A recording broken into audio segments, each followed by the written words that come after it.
welcome to another episode of Failure Friday, where we talk about how failure has shaped us as individuals, shaped us in our careers as women, mothers, sisters, brothers, cousins.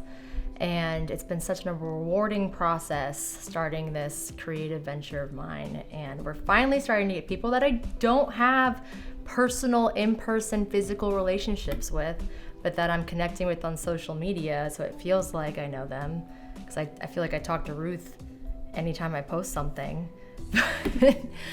Today we have Ruth Agbolosoo. She is from Women's Empowerment Group. She's a financial coach who focuses on overachieving moms. I love that on your page. I think you said high achieving moms. I put the overachieving moms because I think as moms, we try to do a little too much sometimes.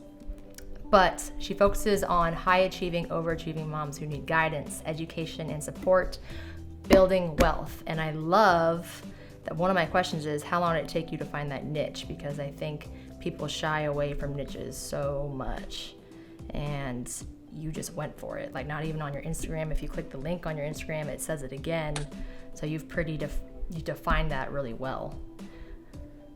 But why don't you give us a little bit more about you, Ruth? That was very vague. There's more to Ruth than just that. Yes, definitely. And sorry, my earphones keep falling out. But yes, you were right. My name is Ruth Agbolosoo from Women's Financial Empowerment Group, and I help high achieving moms with their finances. But aside from that, I am a mom.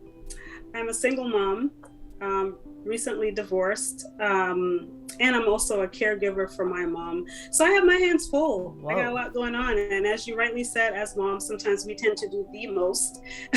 So I could totally own up to that overachieving part, because sometimes we do, but we feel like we have to at times. It's not a matter of a choice. We don't feel like we have a choice sometimes. We feel like we have to. So that's the crux of it. I'm a mom, a caregiver, and also a financial coach. And to answer your question about the niche, I mean, that came recently based on my exposure to different women on Instagram, on Facebook, and other places. It was really hard. So like you said, like it's really hard to niche down. And I think we'll get more into that as I share my failure. I just gotta stop you right there. I've been saying niche this whole time. It's niche? Some people say niche and some people say niche. Tomato, as far as I'm concerned. Okay, as long as it's a tomato. Is it niche or niche? It's both. It's like a tomato. I think it's both. I've heard both, so I just say I've been going around way too long saying niche, if that was your kind gesture. That my stomach sank when you said that. I was like, oh my God, I've been going around years. Google it and have Google say it to you. I can't do it right now.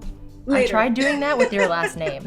I literally tried before you sent that video. Tried doing that with you. Didn't. No. Yeah, because I was successful. Like, no, it wasn't. It wasn't successful.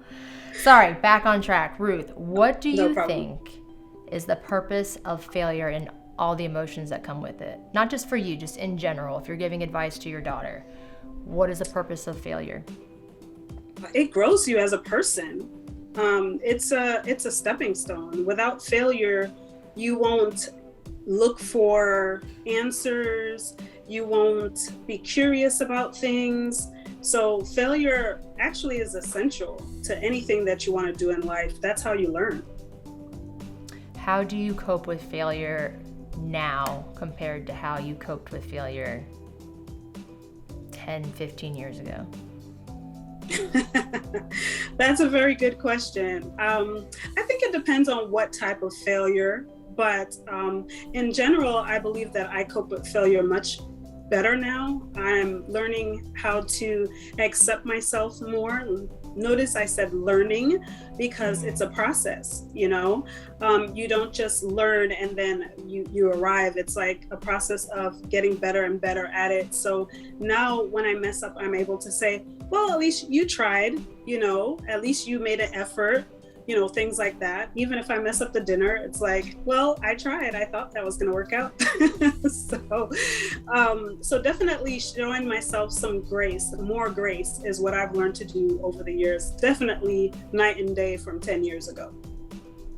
I'm learning that now. I definitely think that it is a process. I'm not perfect at it. I don't think I'll ever be perfect at it because how I still see myself coping in the same way. Can you hear me? Yes, I hear you, my earpiece. And I'll keep poking until I'm the one that looks dumb for poking, if that makes sense. So I'm in the process of learning how to walk away from things, but at the right time, that it's okay to give things more energy if it serves you and the opposite party. But I think as a mom in particular, and finance, more people tend to take that road where they're walking away from something too soon because it's scary or because it's difficult. Rather than, people don't want to try to understand it. People are scared of looking dumb more than ever. Or maybe this has just always been the case and I'm just noticing it in my office, but people are scared to learn new things out of the fear of looking dumb. Are you seeing that in your practice? Yes, definitely. I feel like it's not so heightened when people come to me when I'm meeting one-on-one with someone, because I think by the time they come to me, I've already massaged them and made them feel comfortable and all that stuff. But in general, I see people going, do you mind if I ask you this question, or stupid question, but and I'm like, no, ask questions, like feel free, like you're not born knowing everything, so feel free, and I don't like it, especially when women, have that, oh, this is a stupid question, but, or they you say don't know sorry a lot. Yes, women, we are just the sorry. I used to be that. I used to say sorry so much, and I would get mad at myself and be like, you just said that. Yeah. Stop. I think those are good little exercises. Those are good little exercises to practice. If you're talking about finance, or if you're talking to your plumber, or you're talking to your handyman, and you don't want to have to pay $300 for them to come out every time, just trying to learn. But that's me. When you think of failure in relation to yourself, what's the first thing that comes to mind? Like, what are we going to talk? If you're okay with sharing that, because I know the first thing that comes to my mind, I'm not ready to talk about on camera yet, but what's the failure that you want to talk about? Oh my gosh. I think I've had so many failures. So it's funny when you were looking for someone to do this and you talk, have you failed or whatever? And I'm like, man, I got so many failures. I could write a book for you. But so let me figure out which one I want to talk about. And yeah, there are some things that I'm not quite ready to really get into. But one of the things that I did want to discuss is failure in my business. Some of the ways, or like one particular way that I failed in my business that really cost me a lot. Let's go there. So should I go ahead? Yeah, go for it. Well, when I first started out in my business a few years ago, I just had such a soft heart for everyone. And I knew that my mission was to educate women and to see more women become financially literate and be active in their finances, their financial planning. And so I met all these women, provided tons of value, and had people messaging me, and then they wanted to work with me. But I did not want to charge them. Like I had a very hard time charging them, and that was a mistake. That was a failure on my part, because here I was, like offering empowering messages and helping these women to improve their finances, but I wasn't helping myself because I wasn't charging, because I just felt, at first I thought, oh, it's just a noble thing because I've been there, and I just feel like, oh, it's too much to charge this person or whatever. At first I just thought it was a noble thing, but then when I looked deeper, I realized that there was some financial trauma that I had to work through in order to get to the place where I felt comfortable charging. And, so that's been a process for me. People may think, oh, what's the big deal? You're just charging someone for your services. You're working, you should get paid. But I think being able to own your craft, owning the services that you provide, it's a different level from just going into a job and you expect a paycheck. So you're going to get the paycheck or whatever. There was a lot of emotions tied to asking for money that I wasn't even aware of, even though, yes, I did mindset work with my clients and things like that. But for me, I didn't realize that I still had a lot to work on with myself, being comfortable with the ask, which is ridiculous because if you don't ask, no one's going to volunteer to pay you. So no. I got comfortable saying, hey, here's a book, here's a resource, whatever, and having people pay for that. But when it came to paying me for my coaching services, I was like, oh, and especially if people are hesitant. And I think part of that was I needed to get better with sales. But I had to really deal with, the root of the issue for me. Like, where is that coming from? Like, if you don't charge, you're not going to have money for sorry, there's some flying in my face. If you don't charge, you're not going to have money to take care of your family. So you're going to always have to work like another job or what have you. So you need to figure this out and deal with your issue. And so as I'm helping other people with their issues, I'm uncovering more of mine. And it's like, isn't that crazy? Yeah. It's so beautiful. Like what you're saying is so true. In so many in a lot of different businesses. And I think a lot of people, at least in my office, because I have a lot of small business owners that start off as side hustles and then they quit their job. Everyone, let's say 90th percentile, go through that. I call it a self-worth problem.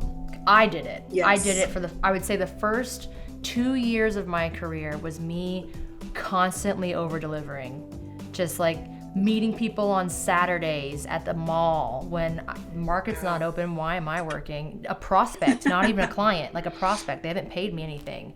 Or doing these financial plans that would take me 8 hours to do and for free. And I'm giving it to them before they're a client, hoping that this will convince them to become a client. And just charging less fees than the industry average because I'm insecure about being young and a woman and I want people to trust me. I battled with that, and it wasn't until I got burned really bad. And it just takes one life sucker, and they're out there everywhere. I think yes, me personally, I just go in, and as I get older, which is kind of sad. I go into every situation thinking that everyone's good until they show me otherwise. That might not be the best way to go through life because there's going to be people who take advantage of that.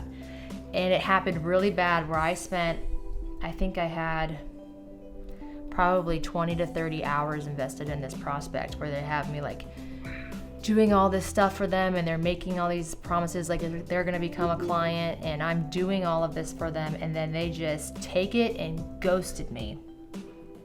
And my business partner was like, this is not sustainable. Like you can't do that. Like this is not good business what you're doing. It took that to be like, okay, it's time to step it up, charge what you're worth. And I think the first time that someone says no because of your prices, or the first time that someone, kind of disses your pricing, it hurts. But then the first time you get a client who pays for it, the second time you get a client who pays for it, one, you're now not gonna fuck it up. You're not going to screw it up, right? You can't. You're charging them what you're worth. You have to give it your all. But then people tend to appreciate more what they pay for. That is true. I found that. I didn't think that. That is so true. But they do. They listen to you more, right? Because they're paying a lot of money for this. That was me. What emotional issues were you projecting onto your clients, if you don't mind me asking?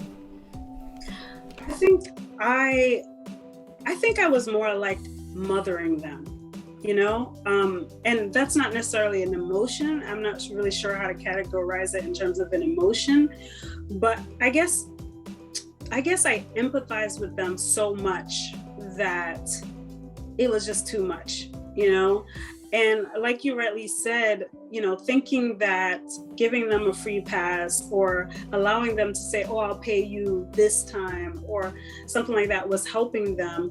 I thought that it was helping them, but it wasn't helping them, because in the long run, they didn't take ownership of their financial situation, because they got what they needed or wanted, and then they kind of moved on and left me hanging. So I think that sense of just really caring and feeling like it was my duty to serve and love on these people that have been hurt, broken, lost things, all of that, just being overly empathetic and to the point of like mothering them.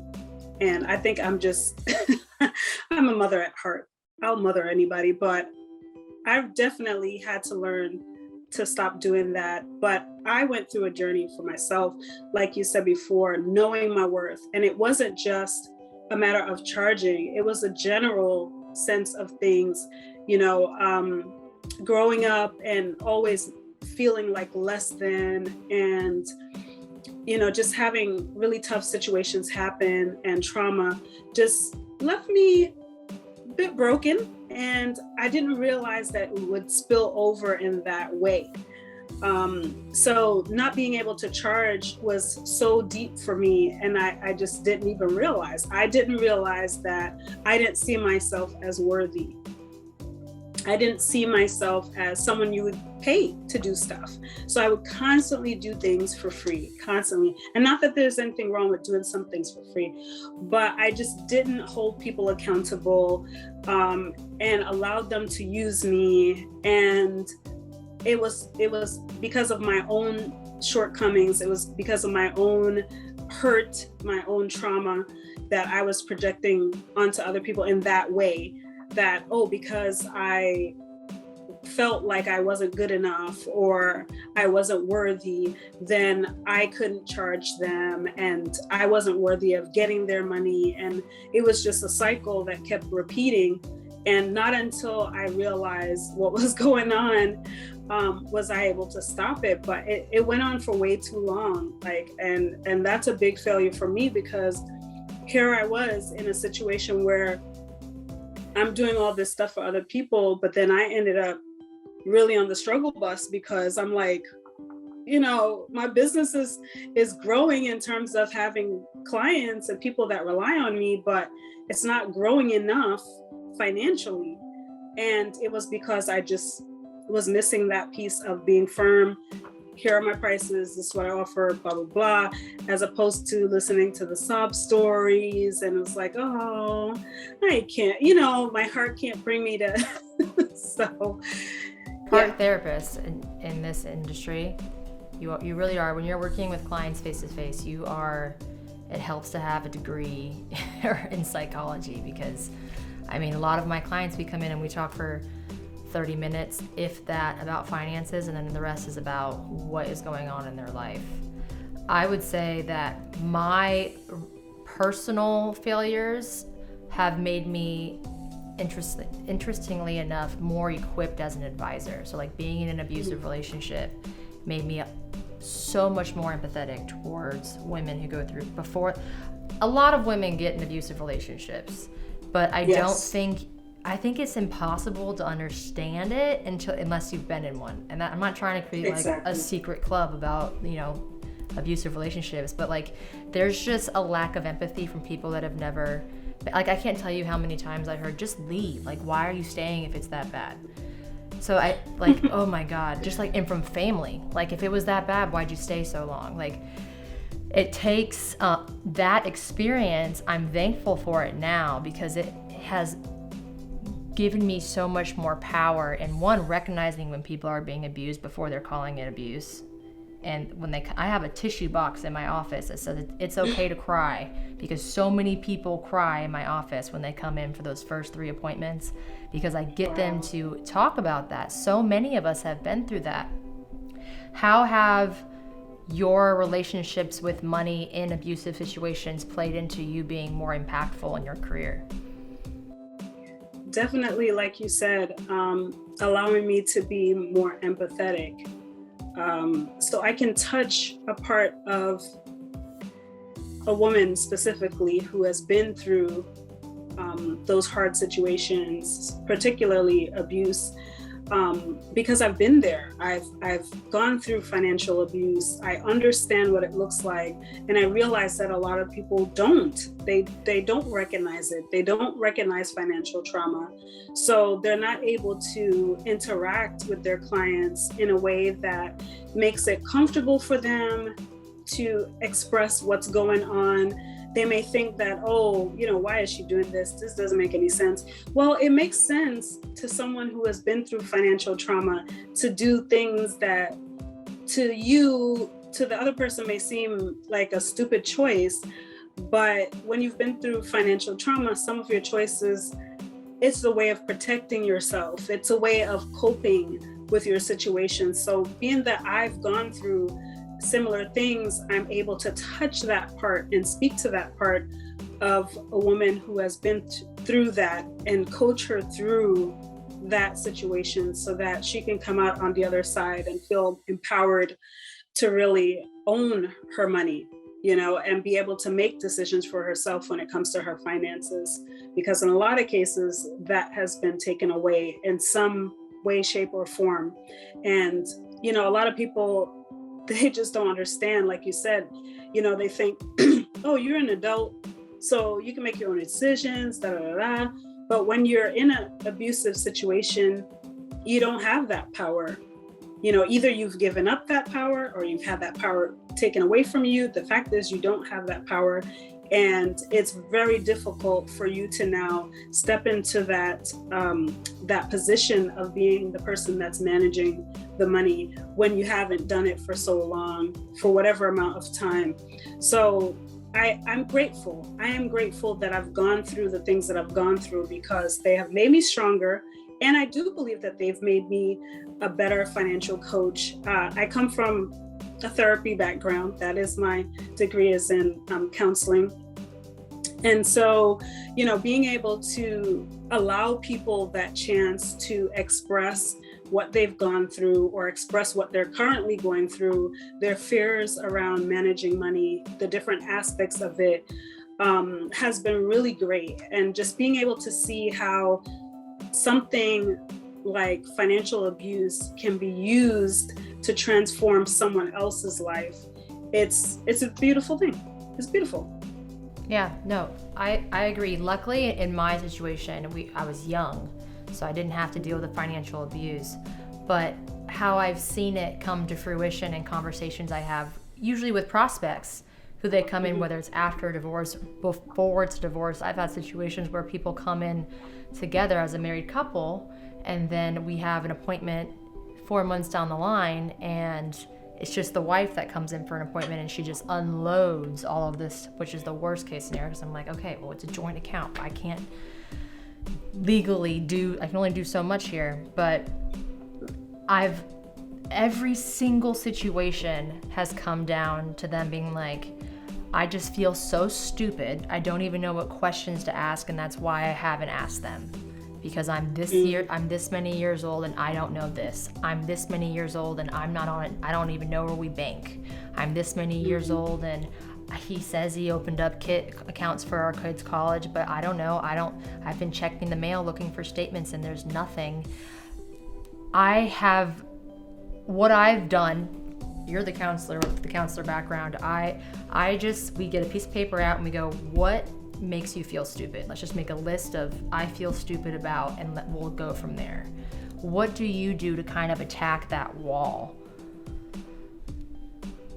Well, like I say, before they even sit with me, I've already developed a relationship with them, either through social media or maybe it's someone that I know or something like that, but just allowing them to know that, for me personally, just letting them to know that this is a safe space, that you can talk. And it is challenging when the person is with the partner or spouse and they don't feel comfortable sharing. That is definitely a challenge, but I try my best to protect that person by not drawing out that stuff in front of the other person. Oh, no. Because I don't want when they walk away, it's a even worse situation. But if they are alone, then I give them that space to talk about, where they are in their situation. I give them tips. I give them all sorts of strategies that they can work on their own, to make their situation better. So there are several little things that I'll give them, some resources and things like that, I have to do it in a safe way, because even though, not every situation is quote unquote abusive in terms of like, how people normally categorize abuse. However, when it comes to a financial abuse, it just gets worse and worse. And sometimes it leads to different other types of abuse. So you just want to be super careful with how you allow that person to offload and, what resources you give them and stuff like that, because unfortunately, sometimes they have to be secretive with it and, just do different things to protect themselves so that they don't end up in a worse situation. Yes, sometimes, a couple times it's happened where I've kind of looked at financial abuse so far in my experience, not being a professional in this, as almost like a leading indicator of abuse. And I've seen it in the league. I've seen it with wives who they'll get an allowance every week, but they don't have their own debit card. They don't have a bank account that they have access to. He just gives them cash, or just gives them, a certain amount of money. And they feel fine because, they have this amount of money and it's more than enough, but they fail to recognize that red flag, right? Because they don't think of, what if he stops? And then they have a child with him, or maybe 2 or 3, and now you're really locked in. And the person that's abusing the power knows that. So then at some point, they feel comfortable moving to the more invasive level of abuse. And they're all invasive, but another level of abuse, because now that one doesn't get them off the same way. They need more. They need to feel more powerful. It's really sad. I see it a lot. I think it's more disheartening when I see it in younger generations, because part of my mind's it's more common in the older generations because the man was typically held all the power anyway, and the women were just quiet and they took it and they cleaned. I see it so much more in the millennial generation. I see it all the time. What are some actionable tips or exercises that you're giving these people that viewers can take from this? Well, I definitely suggest to women to have your own money in some shape or form, whether you have to do some sort of private side hustle or stash away some when you get your allowance or something, make sure that you have some sort of money for yourself, because who knows what the future is going to hold. And if you end up being on your own and you don't have anything to your name, it'll just make your life that much harder. So it's important to think ahead, even though, not saying you have to leave the person or anything like that. It depends on the situation, but it's always good to have that protection.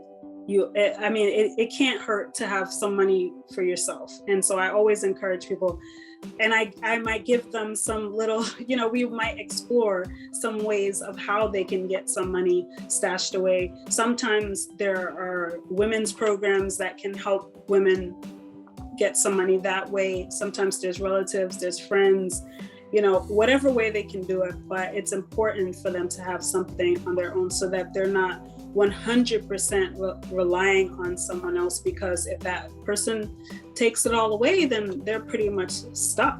And it's not a good situation. It's not a pretty situation. The other thing is that aside from the possibility of the person taking the money away or whatever, what if that person passes away or becomes, hospitalized and they're incapacitated, right? I want to make sure I said that word right. And they don't know where the money is.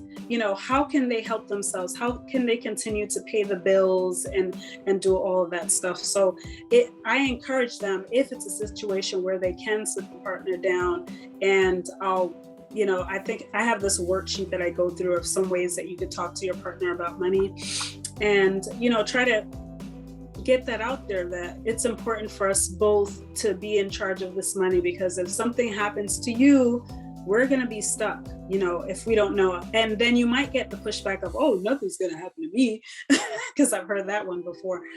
But things happen. And I think it's important for particularly women, because it happens to women more so than men, to have something of their own stashed away as much as they can. Even a little goes someplace, as opposed to having nothing at all. But then if they're able to have those conversations and say, hey, I'd like to be more involved with managing our finances. I think I'd love to help you. It would be more of a help to you if I knew how to pay the bills, or knew where the money was coming from to help pay the bills. That way you don't have to do everything. Sometimes you got to use psychology, right? So, I want to be able to help you more. I want to be more of a, if you use biblical terms, a helpmeet for you. So you don't have to manage all of this on your own. So show me how you pay the bills. Show me the spreadsheet. Show me how to do the banking, or whatever it is. And definitely I encourage women to become financially literate. I mean, even if you don't have the money, there's so many free resources out there. There's no excuse at this point. Unless you are being watched 24/7, you can get resources, podcasts, books from the library. You don't even have to purchase books. There's so many ways that you can get information to educate yourself, because education is definitely the key, because you don't know what you don't know. So if you spend that time to educate yourself, then you can start to think, okay, well, this doesn't sound right. Maybe I need to find out about this or this resource or that resource. But if you just sit back and just stay in the dark about everything, if something bad happens, you're like stuck. You're like that, and before you know it, 40 years has passed. Yes. And yes, I have a lot of people that they come in and I'm like, how long has this been going on? They're like, well, he controlled the finances. I'm like, how long were you married? 57 years? What? Mm-hmm. But going back, rewinding to something you said, asking to be involved. That really helpful if you have someone that's open to that. But a lot of times, depending on how intense the abuse is, you're going to have someone that's like, absolutely not. Exactly. Or you're too terrified to ask. But exactly. I'm not saying what I recommend is that you ask for something small. You say, oh, well, you know what? I'd really like to start keeping a budget. And then that's how you start slowly finding out how much things cost. You start slowly finding out how much the electricity costs. And then maybe after a few months of doing that, hey, can I have the login to the JEA, which is in Jacksonville, who handles our utilities or whatever your local municipality utility company is.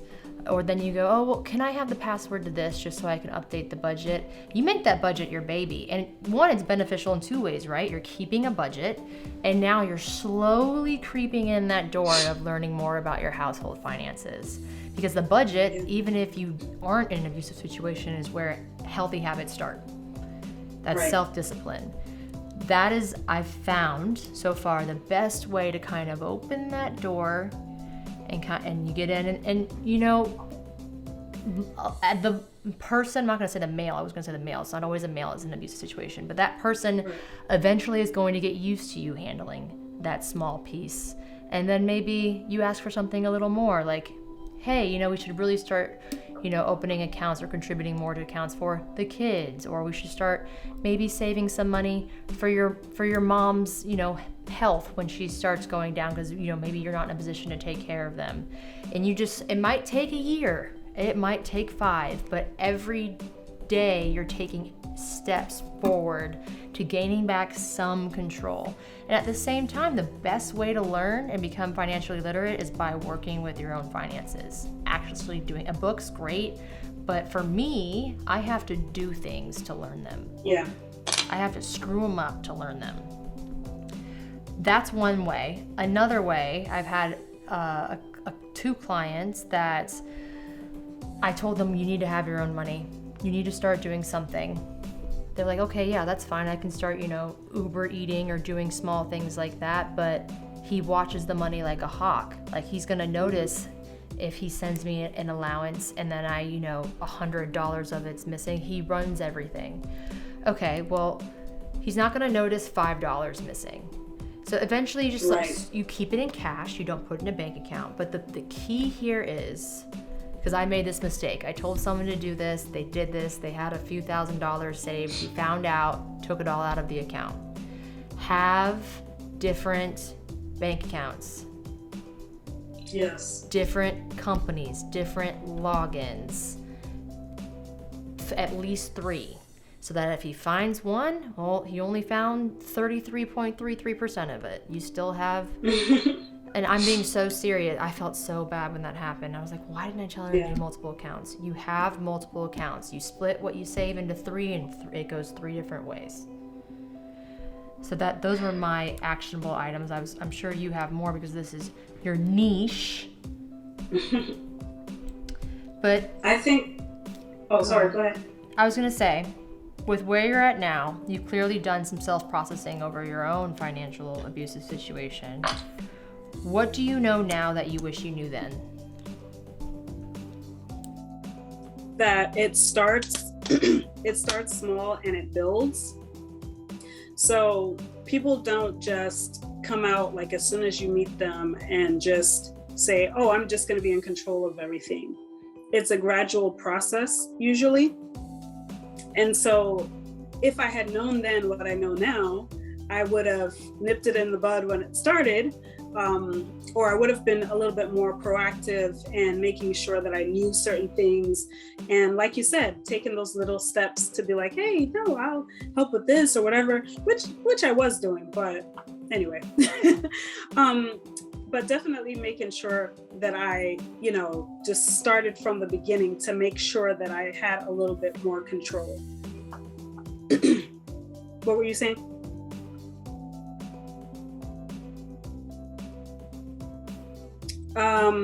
Just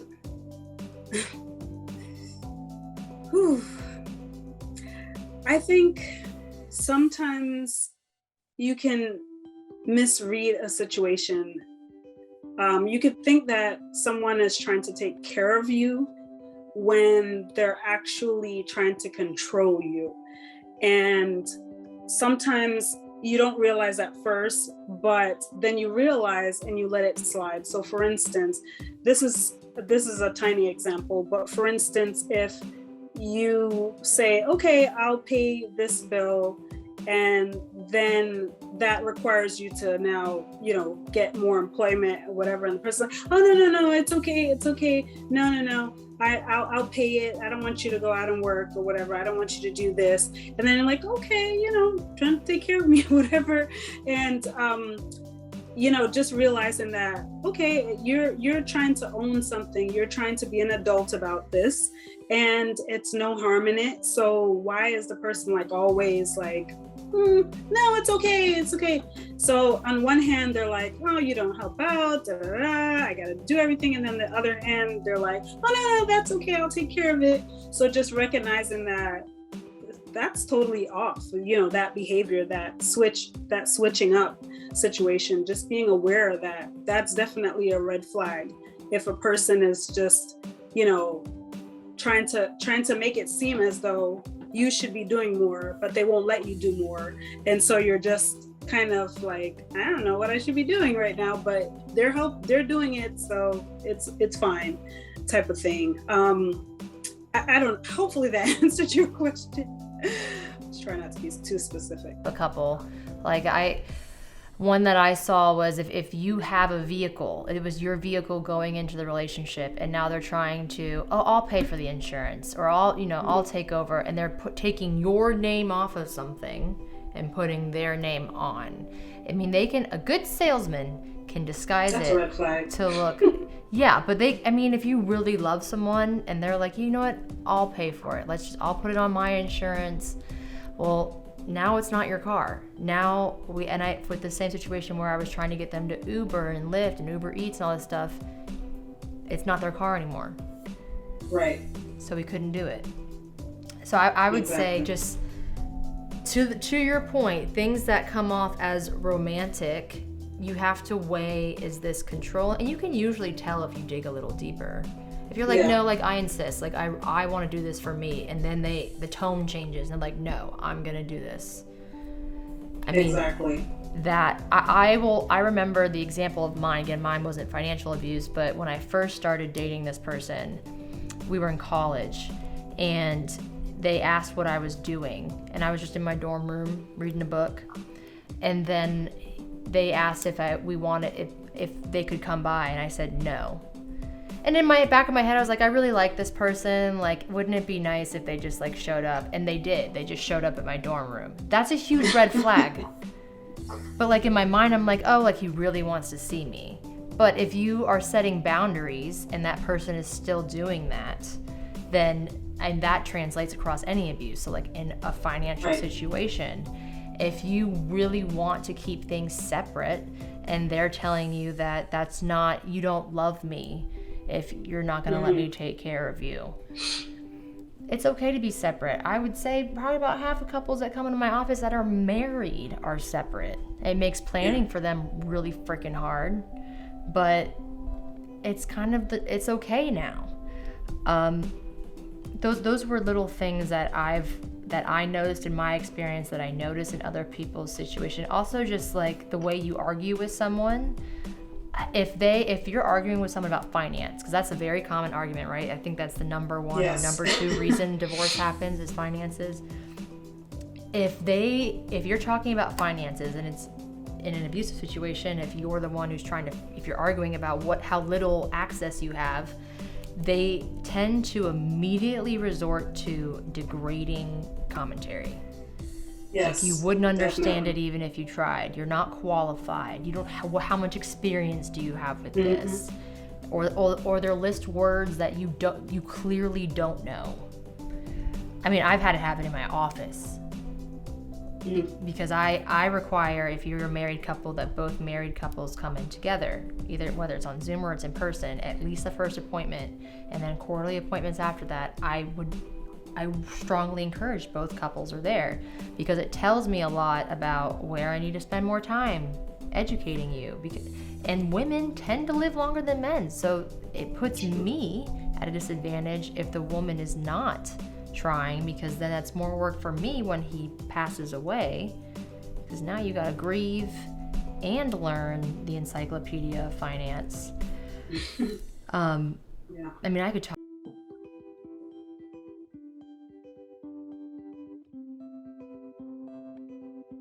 No, it isn't. It isn't. I do a whole campaign of it every year, of spreading awareness about financial abuse, because it definitely isn't talked about enough. And I think that so many people go through it, and because it's not named, people don't even think that it's a thing, or they don't recognize it as abuse. But it definitely is. It is. It is.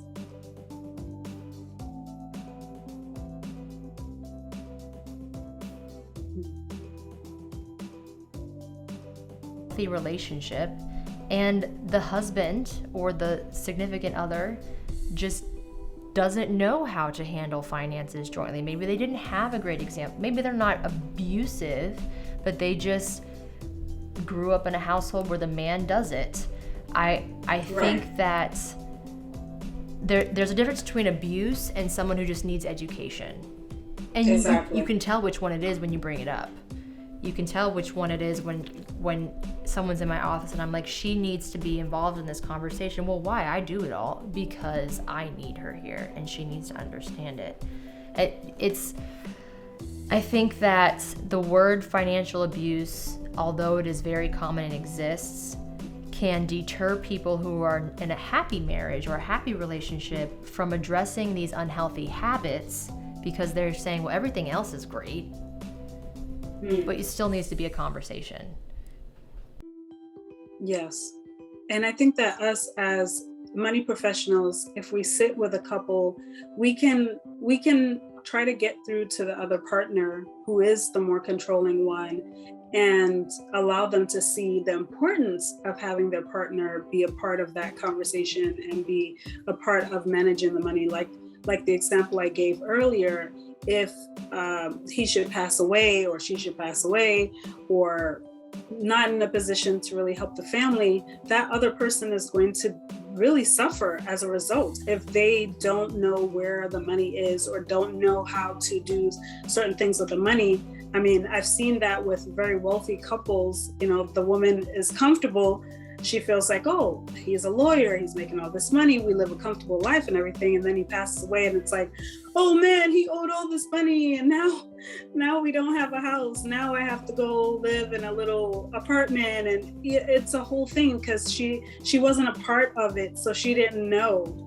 She didn't know that he was mismanaging the funds, or she didn't know where to find certain things, or, there's just so many things that could happen. But if you're in a loving relationship and if you're making that decision to have one person do all of the financial planning and managing, having that conversation with a money professional and them telling you, hey, this is not really healthy.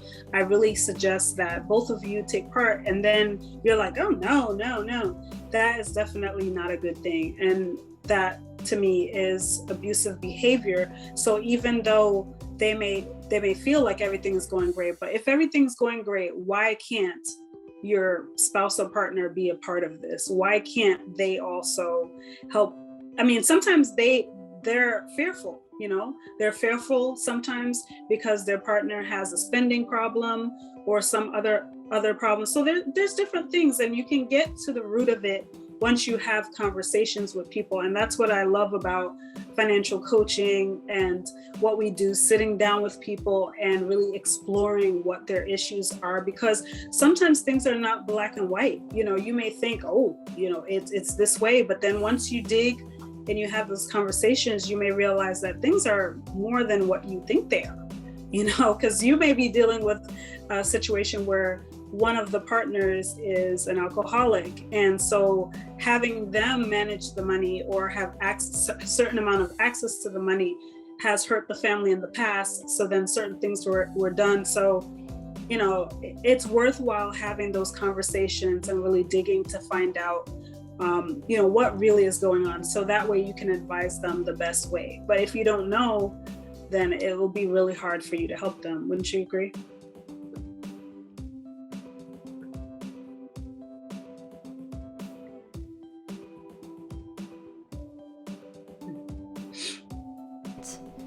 Okay. And she's an only child. And she's aware that when her parents become old enough to where, they can't take care of themselves anymore, you've got to remember, people are living longer, but doesn't mean they're necessarily living better. She's nervous because her father's an alcoholic and has a gambling problem, and he's made so we've made it a part of our plan to save for them. So because she's not comfortable, and that's not for everyone, but she's not comfortable with, they've made bad decisions, but I'm in a position where I can save to help them. I'm not comfortable with just putting them in a home that whatever their Social Security can pay for, I would feel terrible. So we've talked about that. We found the root of that. She was able to talk to her parents, and she didn't necessarily get all of the information that she wanted, a wealth of information, but she got enough information to know that I'm not going to lose anything by saving for them. If they don't end up needing it, it's still mine. So from a different perspective, wow, a different angle, I think if you're dealing with an older couple that maybe has an adult child, or maybe you're listening to this and your parents are in a similar situation, and you're in your 20s or 30s and you make good money, I would talk to your financial professional about preparing for that situation as well, because it happens a lot. And I mean, you're taking care of your mom now. I don't know if that's something you've always planned to do, but a lot of people, they come in my office in their 20s or 30s and they're like, yeah, it's their decisions, it's their life, they made them, they can live with them. It's really hard to go visit your parents in one of those homes where they're alone, everyone around them is dying, and they're in this room that's the size of a large walk-in closet. It's hard to imagine putting your parent in there no matter what decisions they've made. That is true. But people do it every day. I mean, it's a personal situation. It is a personal situation, but if you're starting out early enough, and if I'm posting this on social media, the demographic that's watching this, I'm guessing, is pretty young, we can try to change it one situation at a time, because what we're talking about has plagued many generations. Yes. Certainly people will see this and have questions. Ruth, how can people reach you? What's the best way for them to reach out to you?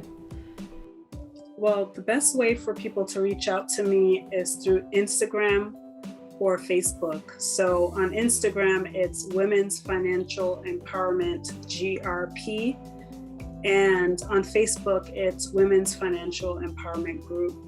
So you can message me on Facebook or message me on Instagram. Those are the best ways to reach me. And I just want to say, Kendall, just piggyback on what you said, being prepared really makes a difference. And I think the younger, the better. So having those conversations with their parents ahead of time to find out, where's the money? Because I remember having this conversation on Clubhouse once, parents not really sharing, not really feeling comfortable talking about money with their youngsters. And it's important because they're not going to be in the position to manage their finances forever. So they're going to need you to step it up and be able to do something. But the best time to plan is right now, when, everybody's still well, everybody's still able, this is the best time. Starting before they're gone is a head start. Start now. And I have found a lot less pushback than you might think from people that go to their parents or their whoever's like a parent in their life and says, hey, I met with a financial advisor or a financial coach. I really just need to get a handle on what you have to prepare for the next 10, 15, 20 years, because if not, I want to help you. I want to help you. I want to make sure that you're okay, and I can't do that if I don't have the knowledge to do so. And I've had luck so far, and if not, do it anyway. Oh, good. Do it anyway. You're not going to lose by doing it. But okay, I will make sure I tag you when we post this, and I'll find you on Facebook. And thank you so much. It was nice to finally see your face in an intimate setting, not just in the comments. Very appreciative of you. Thanks for having me. I appreciate it. I love what you're doing. Thank you. I do too. But I'll let you get some sleep. I'll talk to you later, Ruth. All right. Take care now. Bye-bye. And that's another episode of Failure Friday. Thank you so much for joining us. We hope you tune in next time. If you'd like to be a guest, you can shoot me a DM and we'll see if you're a good fit. Have a good night, guys.